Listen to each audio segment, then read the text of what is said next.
অনেকের মনে আঘাত লাগতো। তবে যাই হোক, পরবর্তীতে বুঝতে পারছে যে এই কথাটা নাকি আমাদের হাফেজ মাওলানা কাউসার সাহেব বলেছেন। পরবর্তীতে বুঝতে পারছে যে না, কথা সত্য বলছে। তবে মানুষের দোষে গুণে মানুষ থাকে। যতটুকু হায়াতে জিন্দেগি উনি পেয়েছেন, হ্যাঁ, উনি অবস্থান করেছেন, পরপারে ডাকে উনি চলে গেছেন, আমরাও চলে যাব যে কোনো মুহূর্তে। আমরা এটার জন্য যেন প্রস্তুত থাকি, এইটাই। আর ওনাকে যেন মহান আল্লাহ পাক রব্বুল আলামিন জান্নাতুল ফেরদাউস নসিব করে। ওনার ফ্যামিলি, ওনার স্ত্রী মাত্র 1 মাস আগে মৃত্যুবরণ করেছেন, হ্যাঁ, সাথে সাথে উনিও দুনিয়া থেকে চলে গেছেন। এখন ওনাকে আমরা সবাই ক্ষমা করে দেব, হ্যাঁ, এবং প্রত্যেকে ক্ষমা করে দেব এবং দোয়া করব। এই কথা এতটুকু আশাবাদ ব্যক্ত করে আমার কথা আমি শেষ করছি। খোদা হাফেজ। জানাচ্ছি অত্র এলাকার সাবেক মেম্বার জনাব রাইজুদ্দিন কাকাকে। আউযু বিল্লাহি মিনাশ শাইতানির রাজিম। বিসমিল্লাহির রহমানির রহিম। কুল্লু নাফসিন যায়কাতুল মাউত সুম্মা ইলাইনা তুরজাউন। এটা আল্লাহর বিধান, এটাকে কেউ ভায়োলেট করার ক্ষমতা কারো নাই। এটা আল্লাহ আমাদের জন্য নির্ধারিত করে দিয়েছেন। সম্মানিত উপস্থিতি, পারেক সাহেব সম্বন্ধে অনেকে বক্তব্য রেখেছেন, আমি কোনো বক্তব্য রাখবো না। শুধু এইটুকুই বলি যে ওনার সময় আমাদের এই এলাকায়, আমাদের এই সমাজে সবচেয়ে উচ্চ শিক্ষিত হিসাবে, সবচেয়ে জ্ঞানীগুণী হিসাবে আমরা ছোটবেলায় আমরা ওনাকে জানতাম। কারণ এত ভালো শিক্ষিত আমাদের অত্র এলাকায় খুব কম ছিল তৎকালীন সময়ে। তো এরপরে উনি আমাদের এই মসজিদে যথেষ্ট অবদান রেখেছে, মাদ্রাসায় যথেষ্ট অবদান রেখেছে। সামাজিকভাবে আমরা যখনই ওনাকে স্মরণ করছি, আমরা সামাজিক কোনো সহযোগিতার জন্য ওনাকে পেয়েছি। আল্লাহ যেন ওনাকে বেহেশত নসিব করেন। আমাদের এই সমাজের সকলের ওনার প্রতি একটা ভালোবাসা রয়েছে, বিদ্বেষমূলক সম্পর্ক কারোর সাথে উনি রাখে নাই। এই উসিলায় যেন আল্লাহ ওনাকে বেহেশতের সর্বোচ্চ মাকাম দান করেন, এই বলে আমি আমার বক্তব্য শেষ করছি। সবাইকে সালাম জানাচ্ছি। আসসালামু আলাইকুম। বিসমিল্লাহির রহমানির রহিম। সম্মানিত ইমাম সাহেববৃন্দ, শিক্ষকবৃন্দ, প্রাণপ্রিয় মুসলিমবৃন্দ, আত্মীয় স্বজন, সকলকে জানাচ্ছি সালাম। আসসালামু আলাইকুম রহমতুল্লাহ। আসলে কথা বলার মতো ওরকম আমার ভাব এবং মন নেই, তারপরও বলতে হয়। শেষ বিদায়ে ডাক্তার পারেক সাহেব আমার ভগ্নিপতি, আপনারা সকলেই জানেন। আপনাদের একটা সুসংবাদ, সেটা হলো আপনাদের এখানে আজকে উপস্থিতি এবং বক্তারা যা বলেছেন, এ থেকে প্রমাণ হলো যে উনি নিঃসন্দেহে একটা ভালো মানুষ ছিলেন।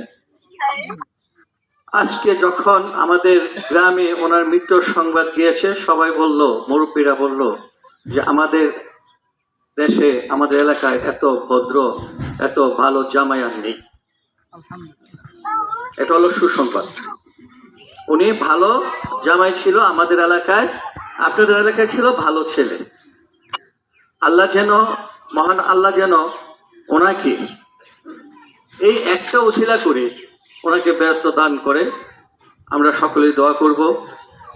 মাত্র 42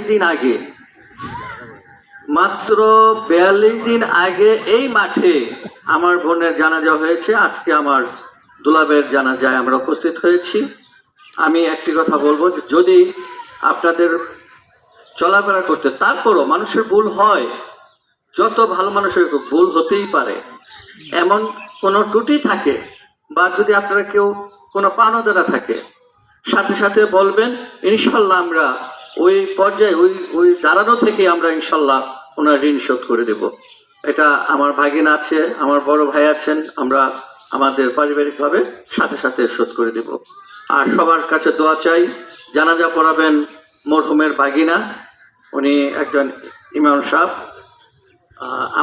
আমার ভাগিনা নাজমুল হোসেন খোকন 2-4টি কথা বলবে, আপনারা শুনেন। এ পর্যায়ে পারেক কাকার ভাগিনা বড় মোহাম্মদ মুসা ভাইকে কিছু বলার জন্য। আসসালামু আলাইকুম ওয়া রাহমাতুল্লাহি ওয়া বারাকাতুহু। আজকে ওয়াজ বলার পর সুযোগ নেই যে মাইয়ের উনি আমার বড় মামা, এখান থেকে সবক নেওয়া। নাজমুল খোকন। আসসালামু আলাইকুম। অবস্থায় আমার কিছু বলার অবস্থা নাই, তারপরে বলি যে আব্বা আপনাদের মধ্যেই ছিল, আমরা দূরে ছিলাম, আমরা দুই ভাই একজন বাহিরে থাকে, আমি বাহিরেও থাকি। আব্বাকে অনেকবার বলা হয়েছিল যে দেশের বাড়ি চলে যেতে, ছোট ভাইয়ের জন্য অনেকবার বলতাম, বাট আব্বা রাজি হয় নাই, কখনো না। আপনাদের ছেড়া যেতে চায় না, সমাজ ছেড়া যেতে চায় না। উনি এই সমাজকে নিয়ে অনেক চিন্তা করতো, অনেকটা কষ্টবাদী ছিল, এবং ওনাকে যতক্ষণ দেখছে আমাদের সাথে কথা বলতো, সন্তান হিসেবে আমাদেরকে সৎ উপদেশ দিত এবং মানুষদেরকে সৎ উপদেশ দিত। তো এই অবস্থায় আপনারা যারা আছেন, আপনাদের কাছে বিনীত অনুরোধ, আব্বা যদি চলার পথে কোনো ধরনের মনে আপনাদেরকে কষ্ট দিয়ে থাকে, তাহলে আব্বাকে নিজ গুণে মাফ করে দিবেন।